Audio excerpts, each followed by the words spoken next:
All right, today we're going to make sure you don't get in trouble from the Social Security Administration or receive one of those nasty grams from them that you owe them a bunch of money. You've got penalties and all the rest of the stuff. So let's talk about that today. So I'm going to go into what counts as income, what happens if you get a pension, inheritance, gambling winnings, workers' comp, all the rest of it. So how does your all those income affect your Social Security benefit and your Medicare?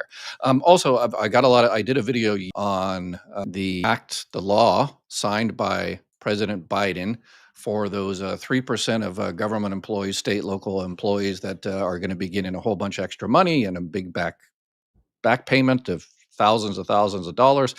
And so a lot of people had questions about it, and so I'm going to address a little bit of that today as well. But let's go ahead and stick to the regularly scheduled program here. Okay, so pensions, let's go down the list. If you are receiving any type of private pension from a private entity, most government pensions, they do not affect your Social Security benefits at all. The only, well, I guess I was about to say, unless you're receiving one from a state or local, but since Biden signed that, that no longer affects it as of right now. So if you're receiving any other types of pension that doesn't affect your Social Security benefit at all, you don't have to notify Social Security that you're receiving another pension or anything like that. Obviously, Social Security, when it started back in 1935, it was supposed to be, the three legs of the stool to keep you up for retirement. It's supposed to be your Social Security, it's supposed to be a pension, and your savings. Obviously, pensions of that's not many people get pensions nowadays, and so seems like there's 40% of people that actually live on Social Security alone. So it's tough out there. So make sure you subscribe, and we'll make sure we find all the money you're entitled to. What about an inheritance? People ask me all the time, hey, I'm receiving Social Security, retirement benefits, spouse benefits, survivor benefits, disability. I just got a bunch of money in my inheritance. How is that going to affect my Social Security? Well, it's not, no effect whatsoever. And I want to be clear, what I'm talking about today here is exactly that: Social Security retirement, Social Security survivor benefits, spouse benefits, SSDI, Social Security disability insurance. I'm not talking about SSI. SSI is a completely different animal, completely different program. It's supplemental security income, SSI. That is a welfare based program that the Social Security also administers. It celebrated its 50 year last year. It was started at Social Security, took it over to 1974, but it is a welfare based program. Limited resources, limited income. Anytime you receive any money and you're on SSI, that welfare based program, pensions, inheritance, gambling, anything like that, you have to make sure you notify Social Security because it will affect your SSI. But I'm not talking about that today. I'm talking about regular retirement benefits, disability benefits, and all the rest of it. Okay, so pensions, no effect. Inheritance, no effect whatsoever. Gambling. This is where there's exceptions, the exceptions, the exceptions. If you win some money as a gambler, if you are a true gambler, if that is your profession, you are a professional poker player or, whatever, then if that is your profession, that is your job, is that you gamble for a living and that is your business to gamble for a living, then that is essentially net income because that is your business. Then that will affect your Social Security benefits. And in terms of retirement and survivors, we're only talking about affecting your Social Security benefits when you're under your full retirement age. Because once you hit your full retirement age, you can go back to making $1 billion a month in your, pie gow or whatever the case may be, or inheritance, or work, or net income from self-employment, or whatever the case may be. Once you hit your full retirement age, Social Security has no limitations on how much you can make. We're only talking about early retirement here. So if you just, hit, three sevens at the local slot machine and you get $5,000 or something like that, it does not affect Social Security. It is not reported as Social Security as earnings. And only time it is if you're a professional gambler. What about workers' comp? If you get some type of workers' comp, that does not affect your retirement, spouse benefits, survivor benefits, but it may affect your disability benefits.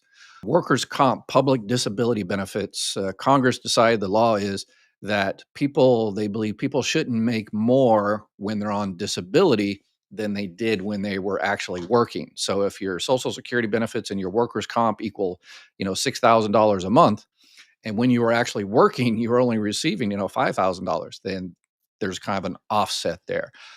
So if you're receiving any type of workers' comp, public disability benefits, then you have to make sure you contact Social Security if you're receiving SSDI. If it's not a public disability, like if it's a long-term disability from your company or something like that, that has no relevance. That's not relevant to Social Security at all. It's only the workers' comp because that's a kind of a state agency or a public disability. So it's only if it's a public type of income. What about wages? Yes, wages, obviously. People say, was it gross wages, net wages, whatever the case may be? No, it's the gross wages, whatever your employer actually pays you per hour or per month or whatever the case may be. What you do with that money afterwards, give it to taxes, give it to alimony, give it to a 401k. That's not relevant. It's the gross wages is what Social Security determines if it's going to offset your benefits. Remember, this year it's $23,400. Anything over $23,400, then Social Security holds back $1 for every $2 you go over. Once you hit your full retirement age, 66 and 8 months, 67, or whatever the case may be, the year you turn your full retirement age, that changes this year in 2025 at $62,160. Anything before your full retirement age, you have to stay under 62,160. Anything after your full retirement age, you can go back to making $1 billion a month. Regular viewers to my show know that I always exaggerate for effect. All right, so those are wages. It's gross wages. What about if you have your own business, a 1099 or your own business? Then it's net income. So if you make $1 million, but it costs you $900,000 to make that $1 million, then your income is only $100,000. So it's only based on your net income. And if that's the case, you definitely need to check out your expenses, right? What about back pay? Some people, they file for benefits like in July, and so they start their benefits in July and they say, okay, hey, starting July, I'm going to stay under the monthly earnings limit. And what is the monthly earnings limit? It's basically the first year you start receiving your benefits, they can switch you from an annual to a monthly. So let's say you're going to start your benefits July of this year and you make $1 billion from January to June. Social Security doesn't care. Congratulations. Awesome. Make sure you become a member at Ed's channel and support our mission here. Um, anyway, little advertisement in there. But they only care about once you start receiving your Social Security benefits. So if you make $1 billion from January to June, no problem. You want your benefits to start in July, your Social Security, they'll ask you, hey, are you going to make less than $1,950 starting July? So yes. Are you going to stay under 1950 for the rest of the year? Yes. Okay, we can start your benefits. We don't care what you made before then. The problem is if part of that $1 billion that you made, your employer or whatever says, in August or September, they say, oh, we've got some back pay here for you, some annual leave, or, there was a commission that we owed you, whatever the case may be. And then they send you the money and you're like, oh my gosh, I've gone over and over. That's for a previous time. So what happens, unfortunately, sometimes is the computer system is not too great at Social Security. So it might ding you and said, hey, you told us you're going to be under 1950 for the rest of the year, but we see you just got this, $3,000, $10,000 check. And unfortunately, you just have to go down to Social Security and good luck with that because politicians are trying to ruin customer service at Social Security, and they're doing a great job trying to choke the beast so they can privatize it and give it to their buddies at Wall Street. But anyway, we're smarter than them. So make sure you reach out to your politicians and tell them to support Social Security and improve customer service so you don't have to wait online for 3 hours. Okay, so you go down to Social Security and you just show them, says, yes, this $5,000, $10,000 check I got was for a previous time, before I started receiving benefits, and they'll go ahead and, take care of it. So no big issue. What about rental income? Same type of thing as gamblings. If you just have, you got an Airbnb in your house or an extra house that you rent out or something like that, that's not an issue. But if it's a business, a full-blown business, it really depends between you and your buddies at the IRS, how you classify that with the IRS, whether you classify it as a full grown business that you have a net income from. But if it's just your, kind of a side hustle type thing, then Social Security doesn't care. So it's really how you, kind of get that in there. One of the other things is if you do go over, for whatever reason, you do go over the yearly limit, the $23,400, your check will stop. If there's a few ways you can do this. You can notify Social Security ahead of the game and say, hey, I'm going to go back to work. I'm going to make, 50, 60, $70,000. I'm going to be way over, stop my checks, and they will suspend your benefits.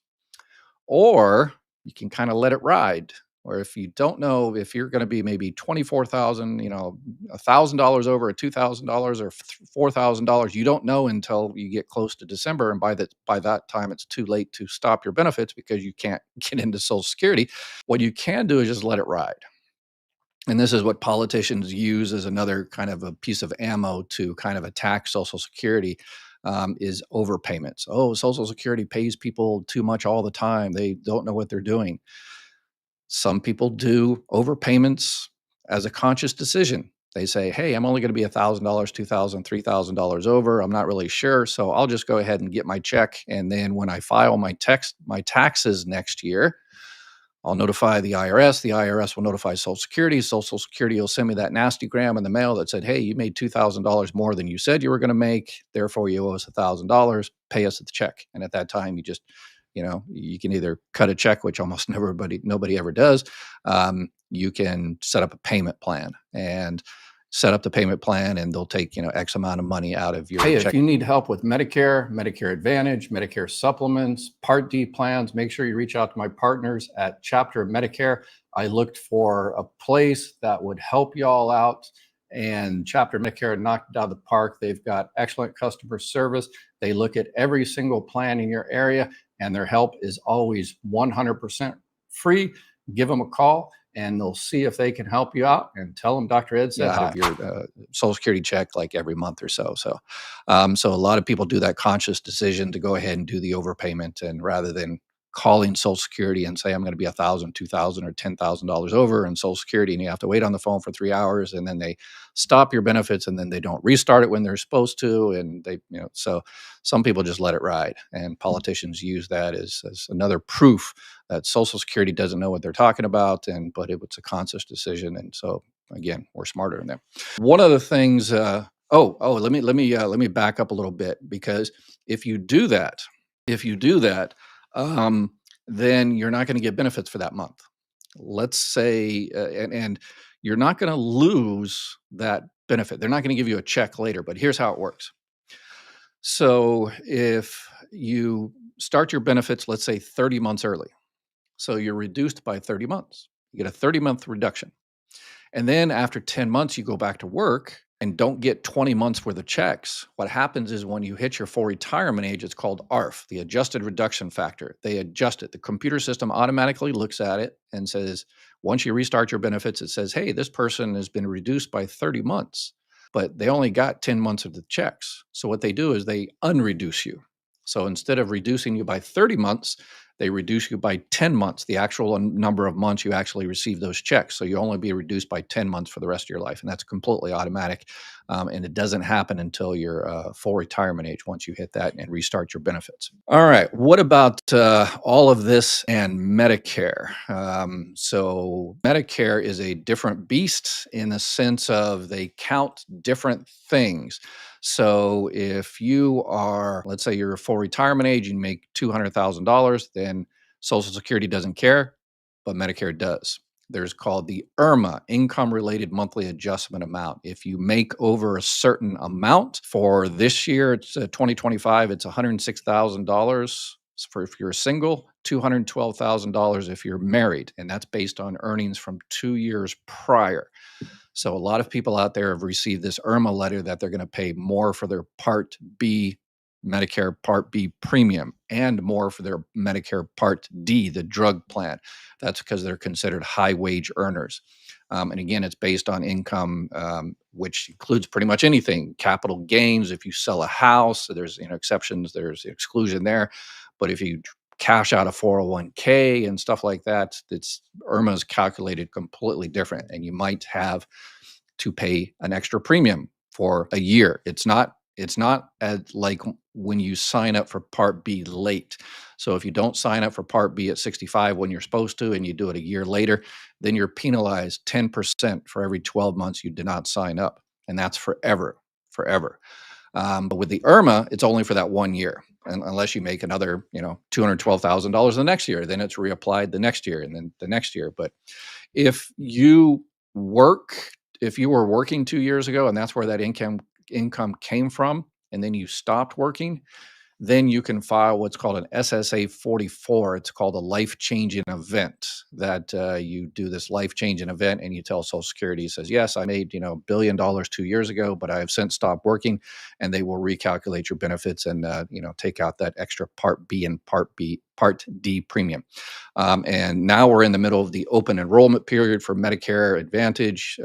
You can switch your Medicare Advantage from January, February, March. You reach out to my partners at Chapter, they can help you out there. You can go back to original Medicare. You can get out and try to go back to original Medicare if you're healthy. And you can reach out to Chapter and they can check out each state. Some states do it a little bit differently. So it's always good to check out what's available in your state. A lot of people pick the wrong plan during the annual enrollment period from October 15th to December 7th. And they go to their doctor and they say, oh, yeah, we don't take this plan anymore. Or wait a second, I have to pay $300 a day for a hospital, or I got to pay all this money for an MRI, or they don't cover my drug. Or so a lot of people, this is kind of a mulligan. This is kind of a do-over. January, February, March. If you switch your plan in this month, then the new plan will start in February 1st. Okay. All right. So let's get into the Q&A. Before I get into the Q&A, a lot of questions. I did that video yesterday talking about the Social Security Fairness Act, which I would argue is an Unfairness Act, and that there are 3% of retirees out there that are going to be getting some extra benefits, and guess what? The other 97%, you're not. And if you read the comments, I got a lot of nasty comments on that one. Those 3% are not happy with my take on it, which is they don't really argue the facts of the case. They just kind of do a personal attack, but that's all right. I'm a Marine Corps sergeant, I can take it. And it's interesting that a lot of people say, what are you talking about, Ed? What are you talking about, Ed? 97% of the people that watch this, I think, probably watch that video, don't understand what happened. And they don't understand what Social Security President Biden signed. And again, this is bipartisan. They don't understand the nature of it. And I understand that because it's a very complicated thing. It's based on 3% of the people that worked for state or local entities that did not pay into Social Security, did not participate into Social Security. But they did work in other places, and that's the issue. So I understand why 97% really didn't understand what was going on. That's fine. But it's kind of troubling that the 3% that know about this and have been fighting to overturn this legislation for decades didn't know it. You can read in the comments, you can see that, people just didn't know how the calculations are done, and that you receive a percentage of your earnings. When Social Security determines how much your benefit amount is, it looks at your entire work history and determines where you're at in terms of a percentage, how much percentage you get of those. You either get like 30%, 35%, 50%, up to 90%. And a lot of people don't know that. And I said these state and local government employees are essentially able to hide their earnings. And people say, how do you hide your earnings? Well, let me show you. So so this is also an important thing for everybody out there. I'll keep this very, very quick, 2 or 3 minutes. I don't want to spend a whole bunch of time on this because I've explained it a whole bunch of times. And people that don't want to understand it won't understand it because they don't want to understand it. They just want the extra money, which I can understand. But when you go in to file for Social Security, they look at your SEQUI, your summary in earnings query, and they see all the money you paid into Social Security. And they look at that and they take that, they average it out to how much your monthly benefit amount or how much you earned throughout your life, your averaged index monthly earnings. So they come up with like, okay, you're gonna, you made $5,000 a month on average. So you'll get X amount percentage, right? So that's how they determine it. And people that are low income earners get more money. They don't get more money, they get a higher percentage, right? So this is a low income worker that in 1975 made zero, in 1989 made zero, in a few years in 97 made zero, $2,000, $8,000 a month. Didn't make very much money. So low income workers get paid a higher percentage. So this person would get probably about 90% replacement rate of what they paid into Social Security. This person would not. This person would not get 90%. This person would probably get about 55% or something like that. So if your average earnings throughout your life was $10,000 you would only get about 35% replacement. So that's how the whole thing goes. And the problem is with these 3%, they're essentially, they didn't do it themselves, but what happens is in the Social Security computer system, it looks at the earnings you make throughout your life, and then it separates them into covered and non-covered earnings. So when a firefighter or a police officer or a teacher comes for these 3%, Social Security looks at this and looks at their income there and says, wow, you've been poor all your life. Probably on food stamps, you don't have a pension, you were barely surviving. So we're going to give you 90% replacement rate. And this was intended for, people that are low income, lunch ladies, janitors, you know, whatever the case may be, people that are disabled, not able to work.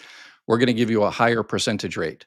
A government employee comes in and their earnings at the top part looks exactly like that. Just looks like the low income worker that was getting the 90%. So we're going to give you 90% too, because wow, you were having a hard time. You were barely able to survive. You don't have a pension. You don't, you were on food stamps most of your life.